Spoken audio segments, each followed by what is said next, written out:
اديك يا بنات قبل ما ابدا الفيديو اعملي سبسكرايب للقناه عشان يوصلكوا كل جديد. اول حاجه الجهاز بيبقى مفتوح كده، ده اللي بتفتحه بيه الزرار الاحمر، والمفتاح ده بيبقى العكس. الزرار ورا الاخضر ده ساعات بيتقفل او يعني العياده بتقفله او تفتحه، بس هو غالبا بيبقى مفتوح. لو مقفول يعني افتحوه. اول لما بتفتحي الجهاز طبعا بتسيبه يحمل 10 دقايق، ربع ساعه، ممكن تلت ساعة. اول لما بيفتح اول المسطونة ما تسخن، الشاشة بتبقى قدامك كده. اللي انا بشاور عليهم دول زرارين التبريد، ما بنجيش جنبهم. العادة هي اللي بتبقى يعني اول ما بتفتحي الجهاز هم اوريدي بيبقوا جاهزين. اللي مكتوب عليه 7034 ده الاسطوانة عادية، يعني ما بنعملش فيها حاجة. اللي تحت ده على طول بتبقى 18 اللي هو اخر مربع من الاخر. باور 12 ده اللي انا عامله عليه، ده الباور اللي انت بتشتغلي بيه. عايزه تبقي في السيف سايد على طول اعمليه على يعني الحاجه الوحيده بس اللي انت بتحركيها هو اللي هو باور 12 بس عشان تبقي في السيف سايد اعمليه على طول على 10. لو واحده سمراء قوي اعمليه على 9-8. عايزه تحركي ازاي اللي هو الباور بتدوسي عليه يعني كده. انا ضغطه على باور 12، السهم اللي فوق والسهم اللي تحت ده لو ضغطتي عليه هتلاقيها الباور بيعلى الباور بيقل. كده انا هعمل كاليبريشن للجهاز عشان ابدا اشتغل. بندوس السهم اللي تحت، اول ما تسمعي صوره تيك ندوس صح. بعد كده افضلي دايسه هولد، افضلي دايسه دايسه دايسه دايسه، ما تشيليش ايدك لحد ما الصوت هيفضل يعمل تن تن تن تن لحد ما يقف. اول لما يقف هيقولك شيلي الايد بتاعت الجهاز. بصي ريموف هاند، بنشيل.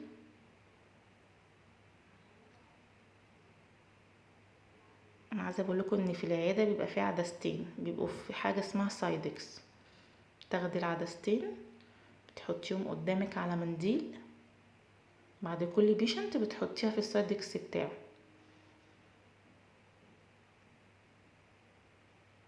الهاند بتشيليها، بتحطي العدسه. ما بتشتغليش من غير العدسه، لازم العدسه تكون موجوده.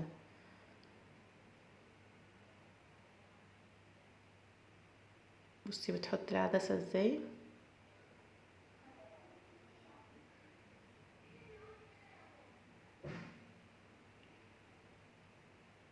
بندوس على الزرار اللي هو ده. اول لما بنشيل الهاند بتدوسي على الزرار ده، اول ما تعمل بتصفر تات تات كده. بقى اشتغلي عادي، هتلاقيكي اشتغلتي على طول. دي ما بنجيش جنبها، ده الباور. عايزه تعليه عايزه توطيه من الاسهم. بصي عمل 10، عمل 9، عمل، شفتي كده بعلى كده بوطى. الباور الوحيد ده اللي انتي بتتحركي بيه، ده كاليبريشن. اي حاجه هتغيريها في الجهاز لازم تعملي بعديها كاليبريشن. بصي انا ليه بيقول لي بريس اند هولد؟ عشان انا مشغله الهاند لازم تبقى الحته دي لفوق. في بنات كتير قوي بتقلب اللي هو الهاند لتحت وبتحطها، ولازم وانتوا بتحطوا الهاند تشيلوا العدسه منها. لو حطيتوا بيه العدسه هتبوظ. دي الاسطوانه، هقولك ازاي تغيري الاسطوانه.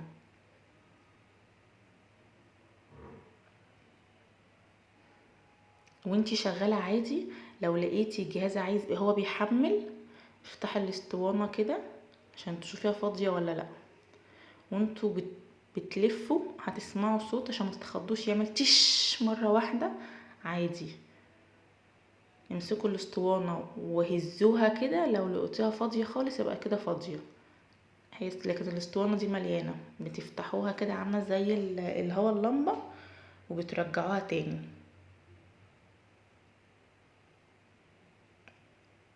وبعد كده بترجعوها تاني. انا الاسطوانه بتاعتي مليانه عادي، فبترجعوها تاني، بتلفوها وتشيلوها. زي الاسطوانات دي بتبقى موجوده فين؟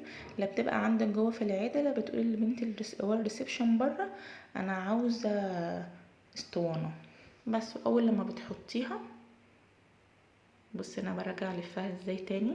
ولازم تلفوها كويس.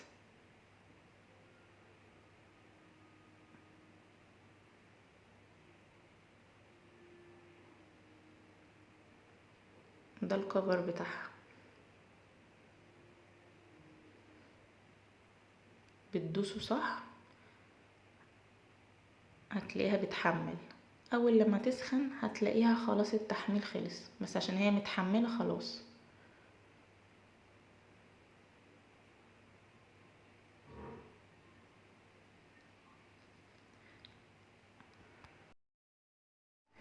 ما تنسوش يا بنات، مفيش اي حاجة بتغيروها غير الباور بس، بتحددوه على حسب اللي قدامكم بس. والمربع اللي عند الباور كده، يعني رقم 3 من ناحية الصف بتاع الباور، ده عدد البساط اللي انتي بتضربيها. عدد صفريه ازاي، افضلي دايساه على طول هتلاقيه اتغير. وال اي رقم تاني ملكيش دعوه بيه، اما اللي انا بشاور عليه ده على طول سيبوه مقاس 18. مش بتحركوا اي حاجه خالص غير الباور.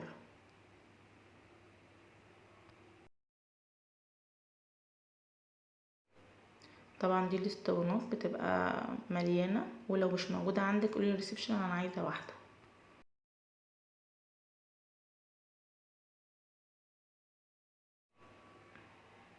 بتلفوها وتربطوها زي ما قلت لكم، زي اللمبه الالوز. اول ما بتخشي للعياده بيدوكي ورقه زي دي، بتكتبي اسماء الحالات والاريا اللي هم عملوها، بكيني لاين، اندر ارم، موستاج. البلصات دي البلصات اللي هي استخدمتها في الجلسه عشان انتي تتحاسبي عليها. البلصات بتتكتب هنا.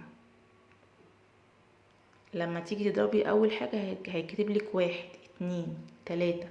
عايزه تصفري البلصات تفضلي دايسه كده طويل هتلاقيها رجعت تاني، بس هي طبعا ما بترجعش عشان هي اوريدي زيرو.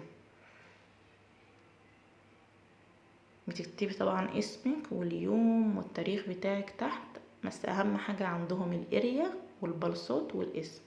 الستارت بلس ده اي عيادة لازم تكون طالباها منك. بتجيبيها ازاي؟ ستارت بلس ده توتال بلس. بتدوسي هنا السهم ده على طول، ما بتشيليش ايدك، هتلاقيه هنا هو ده التوتال بلس، هو الرقم ده توتال بلس. ده التوتال بلس اللي عمله الجهاز كله من اول لما الجهاز جه. بتكتبي او قبل ما تبدأي اي حالة بتكتبي الستارت بتاعك، وبعد ما تخلصي الشيفت تدوسي برضو نفس السهم وتكتبي اخر رقم مكتوبة في التوتال بلس. يعني تعملي كده تاني وهتلاقيه برضو هتاخديه وتكتبيه في الاند بلس هنا بعد ما تخلصي الشيفت بتاعك.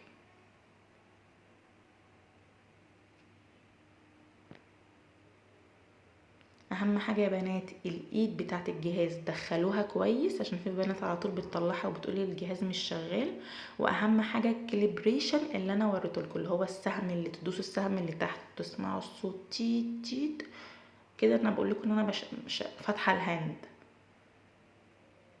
الهاند اللي انتوا بتضربوا من الزرار الرمادي في حاجه اسمها الفوت ده انا مش مشغلاه، اللي هو بدل ما تدوسي على الزرار بتاع الهاند تدوسي على برجلك، طبعا على حسب ما انتي عايزه. واهم حاجه يا بنات زي ما قلت لكم مفيش اي حاجه خالص بتتغير من الشاشه، هو الباور بس. وخلي عشان تبقوا في السيف سايد على باور 10. والافتر كير بتاع الليزر اللي انا بعمله ده كريبريشن. اي حاجه بتغيروها في الشاشه لازم تعملوا الكريبريشن ده، لو ما عملتوش الجهاز مش هيشتغل.